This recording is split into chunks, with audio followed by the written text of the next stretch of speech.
and losing their second wicket. Dark View Explorers 58 for 2. Yes, I think that was a slow delivery there by Johnson. We mentioned earlier that Donwell is very safe in the field as far as catching, and he was under that camp there. And even though we know that it's getting close to midday, and a Skyer with a white ball is not a very easy prospect, but he took that comfortably in the end. The new batsman is Andrew Thomas. He replaces Darren Graves. Graves lost his head a bit because there was no need for that sort of shot. He tried to get it over the bowler for 6, skied it rather than stroked it over his head. It was a good delivery from Dillon Johnson, but Dillon has been bowling quite well since he got the ball in the first over. And he's not tired because he only had one over.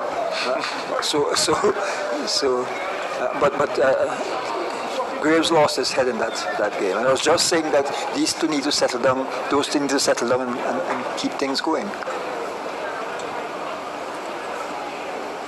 James Socius has one outside the off stump, and the stroke that he rehearsed was the one.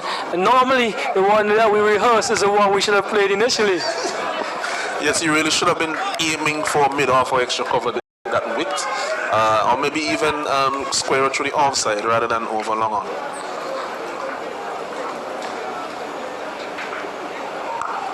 Let's go and square the wicket.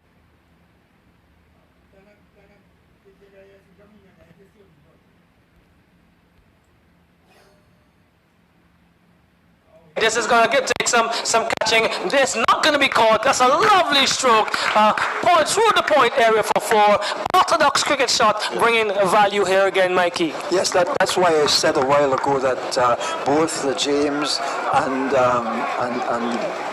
Graves were good enough to remain there. After Graves got out, James lost his head a bit. Now he seemed to have recovered and he's playing well, but they're good enough players not to allow that to get to them. Cuts again, but this time, drives it on the up through the area, the cover area, down to the cover boundary. He gets a single, and really sweetly timed there again, Lyndon James. But that's why I can't understand how they would every now and again go into a rut and make a big swipe, because they're good enough players. Look at the shots that Lyndon has played, and Donwell when he was batting. So there's no need to try to make a big swipe or look for a big shot. You have enough shots and you are a good enough player to play the ball to its merit and get runs. Thomas comes in to strike.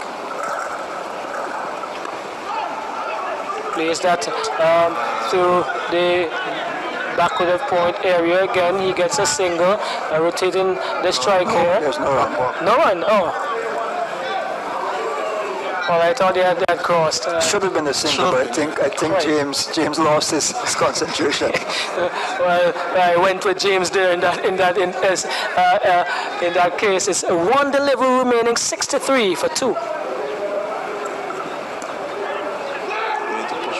This one goes down behind square. The man coming around from fine leg. That should have been 2. The running could have been much more aggressive. That's the end of over number 9. End of over number 9. 64 for 2. Just scoring at a 7.11 and over. They will definitely try to get as much as they can from the last 6 deliveries. But that's not a bad scoring rate at this stage, because you've got to look at what the bowlers are also doing, and they've been bowling quite well. From the very first over, they have bowled a good line and length, or they've bowled 1 or 2 deliveries that were loose in between, and the batsmen have capitalized on it. But given the fact that the bowlers are bowling so accurately, the scoring rate is not bad at all. And these two, in fact, they should not have lost the wicket at all. They were going so well that the wickets they lost, in fact, were to very rash strokes where players lost concentration. You shouldn't be losing concentration in 10 overs.